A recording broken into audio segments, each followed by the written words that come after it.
의사단체에서 정부는 의사를 이길 수 없다고 하지만 의사는 국민을 이길 수 없습니다. 정부는 그간 의사의 반대에 가로막혀 개혁을 이룰 수 없었던 과거와 이러한 경험을 통해 굳어진 잘못된 인식을 반드시 바로잡겠습니다. 다수의 전공의가 환자 곁을 떠난 지금의 상황을 정부는 엄중하게 생각하고 있습니다. 정부는 전공의가 없는 상황까지 고려하여 중증, 응급환자 중심의 비상진료 체계를 마련하였으며 현장 상황에 맞춰 적용하고 있습니다. 더 급하고 위중한 환자들을 위해 상급 종합병원 이용을 자제해 주신 국민 여러분과 환자 곁에서 최선을 다하고 계신 현장의 의료진 덕분에 환자들의 생명을 지킬 수 있습니다. 상급 종합병원은 중증, 응급환자 중심으로 운영되고 있으며 중증이 아닌 환자는 다른 종합병원에서 협력하여 진료하고 있습니다. 응급실의 일반 병상과 중환자실 병상 가동률은 집단행동 이전과 유사한 수준으로 치료 여력을 확보하고 있습니다. 정부는 예비비 등 가용 자원을 총동원하여 비상진료 체계를 유지하겠습니다. 의사가 부족해 수련생인 전공의에 의존해왔고 비중증 환자도 수도권 상급 종합병원으로 집중될 수밖에 없었던 현재의 왜곡된 의료체계를 바로잡는 계기가 될 수 있도록 비상진료 체계를 설계, 운영해 나가겠습니다.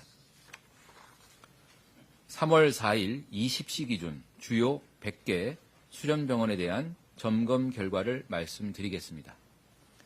전공의 수가 많은 상위 50개 병원은 현장 점검 결과이며 나머지 50개 병원은 서면 보고 결과입니다.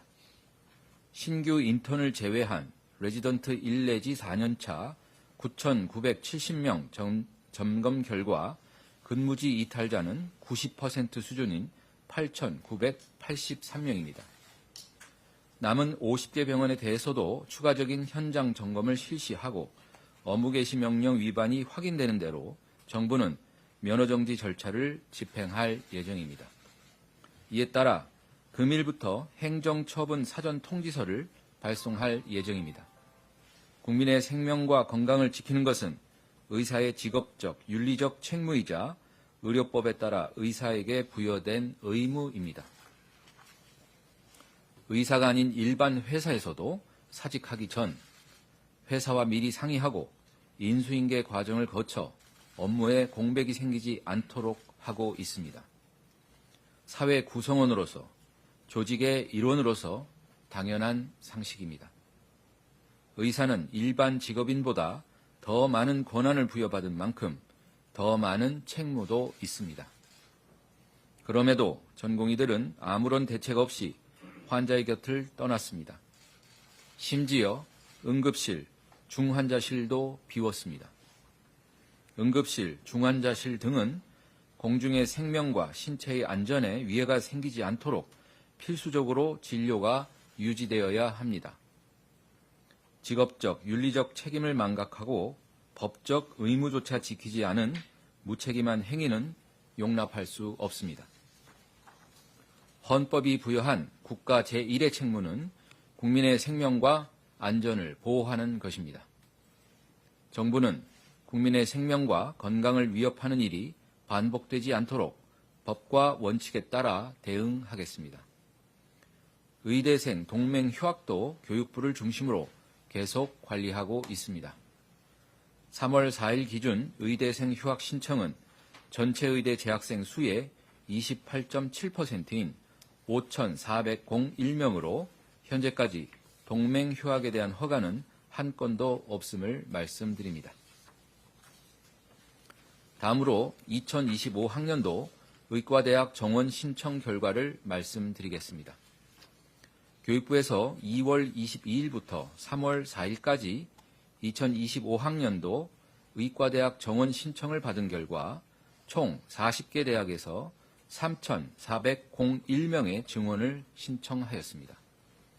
서울 소재 8개 대학 365명, 경기, 인천 소재 대학 5개 대학 565명으로 수도권 13개 대학은 총 930명의 증원을 신청하였습니다.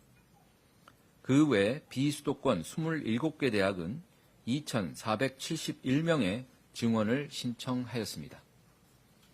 이는 작년 11월 조사한 증원 최대 규모를 상회하는 수치입니다. 작년 10월 27일에서 11월 9일까지 실시한 사전조사 결과는 최소 2,151명, 최대 2,847명이었습니다. 대학의 신청 결과는 평가 인증 기준 준수 등 의료의 질 확보를 전제로 2025년에 당장 늘릴 수 있는 규모가 2,000명을 월등히 상회한다는 것을 재확인한 것입니다. 특히 비수도권 대학의 증원 신청 비율이 72%로 지역 의료 및 필수 의료 강화에 대한 지역의 강력한 희망을 표시한 것으로 풀이됩니다. 정부는 각 대학의 제출 수요와 교육 역량, 지역과 필수 의료 지원의 필요성, 소규모 의과대학의 교육 역량 강화 필요성 등을 종합적으로 고려하여 정원 배정 절차를 신속하게 마무리할 계획입니다. 의료인 여러분께 말씀드립니다. 주변에 동요하지 않고 현장을 지키고 계신 의사, 간호사 여러분들은 환자의 생명과 건강을 최우선으로 하는 참된 의료인의 모습을 보여주고 계십니다. 여러분이 계셔서 촌각을 다투는 환자의 생명을 지킬 수 있으며 중한 질병으로 고통받는 환자들이 새로운 삶의 희망을 꿈꿀 수 있습니다. 현장의 의료진께 다시 한번 감사의 말씀을 드립니다. 전임의와 교수 여러분께 말씀드립니다.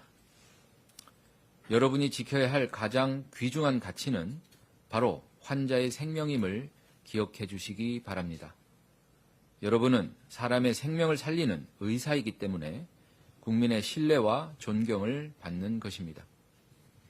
환자의 곁을 떠나지 않고도 여러분의 의견을 충분히 표명할 수 있습니다. 환자의 생명을 위태롭게 하는 방법이 아닌 대화를 통해 의견을 제시해 주시기 바랍니다. 정부는 여러분들의 의견을 경청하겠습니다. 여러분들의 목소리는 환자 곁에 있을 때 더욱 강하다는 사실을 기억해 주시기 바라며 국민의 신뢰와 존경을 받는 의사로 남아주시기를 호소드립니다. 국민 여러분께 말씀드립니다. 대한민국이 위기 때마다 어려움을 극복해온 것은 국민 여러분의 성숙한 시민의식 덕분입니다. 이번에도 국민 여러분의 적극적인 협조가 있어 중증, 응급환자 중심의 비상진료 체계가 유지되고 있습니다. 다시 한번 고개 숙여 감사의 말씀을 드립니다. 정부의 의료개혁은 국민의 건강을 보호하기 위한 헌법적 책무입니다. 국민 보건을 위한 의료개혁이 특정 직역에 의해 후퇴하는 과오를 되풀이하지 않겠습니다. 의사단체에서 정부는 의사를 이길 수 없다고 하지만 의사는 국민을 이길 수 없습니다. 정부는 그간 의사의 반대에 가로막혀 개혁을 이룰 수 없었던 과거와 이러한 경험을 통해 굳어진 잘못된 인식을 반드시 바로잡겠습니다. 국민의 지지와 성원이 있기 때문에 후퇴하는 일은 결코 없을 것입니다. 더는 의료개혁을 늦출 수 없습니다. 특정 직역의 반대에 밀려 또다시 물러선다면 대한민국 의료의 발전은 기대하기 어렵습니다. 정부는 국민만 바라보고 흔들림 없이 의료개혁을 완수하겠습니다. 끝까지 지지, 성원해 주시기 바랍니다. 감사합니다.